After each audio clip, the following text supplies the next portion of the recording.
Masih bersama dengan ahli digital forensik yang dihadirkan oleh Jessica Kumalo Wongso di persidangan ke-21 kemarin, Rismon Hasiholan Sianipar. Kami kembali jelaskan kepada Anda, saudara, bahwa sebenarnya kami juga sudah mengundang Muhammad Nuh, namun berkeberatan untuk hadir pada malam hari ini. Kita kembali tampilkan gambar rekaman CCTV yang kami dapat pada persidangan 10 Agustus 2016 lalu untuk kemudian kita analisis bersama. Ini yang disebut dengan, Anda sebut-sebut sebagai tangan mak lampir. Yeah. Kalau benar ini direkayasa, memang gimana cara rekayasa sampai kemudian ada tangan yang begitu panjang? Kembali lagi logika bahwa resolusi kamera CCTV adalah HD 1920 kali 1080 ya.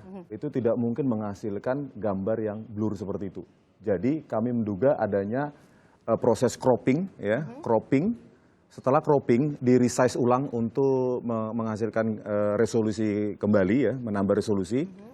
Nah, terjadilah efek pengaburan seperti itu. Dan itu bisa dilakukan? Secara teknis itu bisa dilakukan? Setiap video animator itu bisa melakukannya. Oke, sebentar. Ini jadi berarti gambarnya HD ukurannya besar, kemudian di cropping menjadi kecil. Setelah itu di resize lagi. Di resize lagi dengan 1920, sampai kemudian kita lihat hasil gambarnya seperti ini. Menjadi kabur. Oke.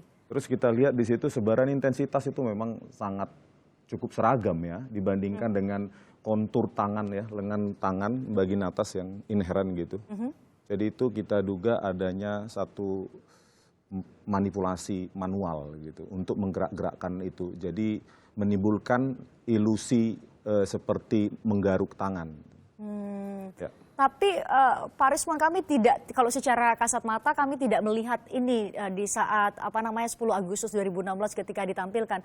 Namun kemudian bisa dilihat pada hasil analisis Anda seperti ini. Ini seperti apa teknik yang Anda gunakan sampai kemudian bisa menunjukkan kepada kami bahwa ada dugaan tampering? Ternyata malam ini kita buktikan bahwa tanpa analisa frame demi frame pun ternyata terlihat itu. Kalau jeli sedikit begitu. Ternyata seperti itu. Jadi bagi pemirsa semua di rumah, silahkan dibuka lagi dan lebih detail lagi di wilayah waktu itu. Kami menyediakan di YouTube, bisa Anda buka kembali video rekaman lengkap di 10 Agustus untuk kemudian bisa Anda cek langsung.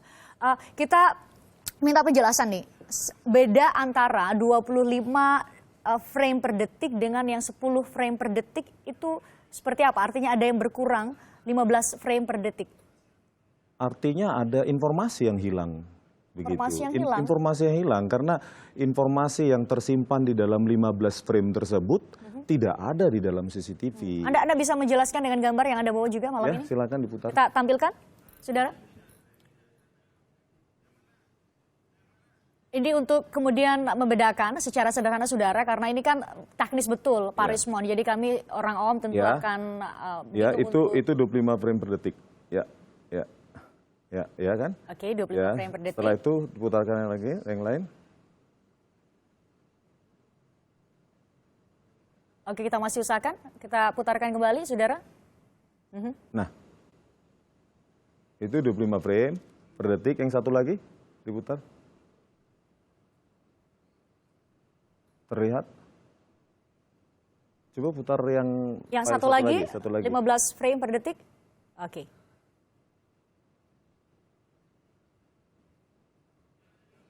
Oke, kami masih usahakan untuk diputar secara paralel supaya kemudian kita bisa melihat perbedaan antara keduanya. Tapi sederhananya berarti kalau misalnya 25 frame per detik akan lebih lambat gerakan tersebut.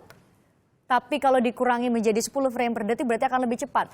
Saya ingat betul dalam persidangan Anda bilang ada beberapa gerakan terutama yang paling krusial pada menit 16.29 sampai 16.33 yang diduga momen itulah Jessica memasukkan cyanida ke dalam kopi Mirna atau kopi Vietnam.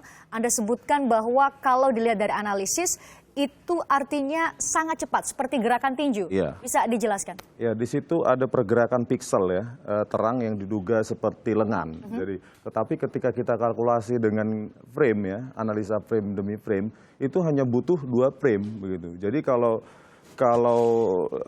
laju frame itu ada 25 frame, maka waktu yang dibutuhkan untuk pergerakan itu adalah sekitar 0,2/25 sama dengan 1/12 sama dengan hampir kurang dari 0,1 detik. 0,1 detik. Ya, Cepat sekali Jessica memasukkan cyanida ke dalam tubuh itu kan tidak rasional kecepatan itu. Menurut Anda? Ya, itulah Oke, analisa kami. kita kembali tampilkan bagaimana perbedaan secara sederhana saudara supaya kita bisa melihat perbedaan antara 25 frame per detik dan yang 15 frame per detik. Ini 15 frame per detik ya? Ini 25 atau? Ini 15. 25. Oke, kita tampilkan video yang lain sebagai pembanding.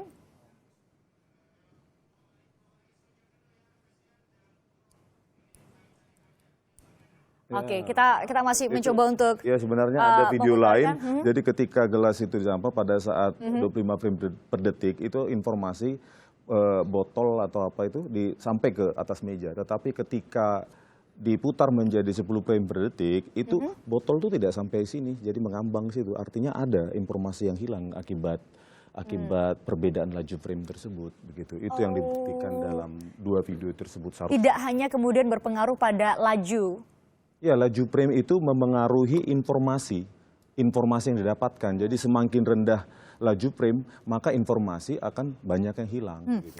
Dalam persidangan kemarin juga kemudian ada dikorelasikan dengan kesaksian dari Pak Hartanto, ini adalah Direktur Kia Motors yang juga menjadi saksi fakta dan dihadirkan oleh pihak Jessica yang mengatakan bahwa ia yakin betul pada 16.20 Jessica melakukan kegiatan bertelepon. Namun kemudian dalam CCTV tidak kita saksikan atau tidak ada adegan itu. Apakah itu kemudian juga bisa dilakukan kalau memang betul dilakukan pemotongan gambar atau pemotongan adegan tersebut bisa dilakukan dengan cara pengurangan frame tadi?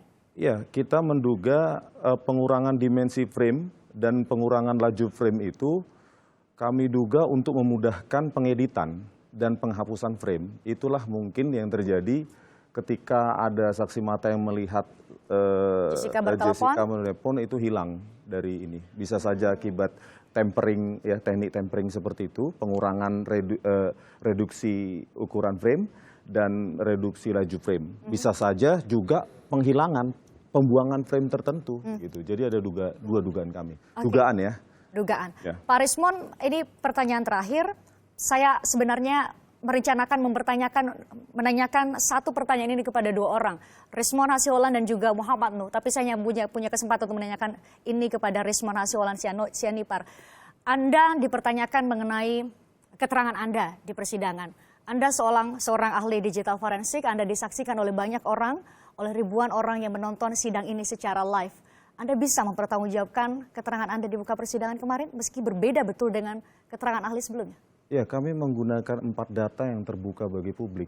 Semua programmer dan semua pecinta forensik, kriptografi maupun analisis video bisa melakukannya dan mengujinya dan memverifikasinya. Saya mempertaruhkan kredibilitas saya. Begitu. Jadi data kami terbuka untuk publik dan silahkan uji di rumah masing-masing. Baik, terima kasih Rismon Hasiolan Sianipar, ahli yang dihadirkan oleh pihak Jessica Kumala Wongso, ahli digital forensik pada persidangan sebelumnya. Terima kasih sudah hadir di Kompas Malam.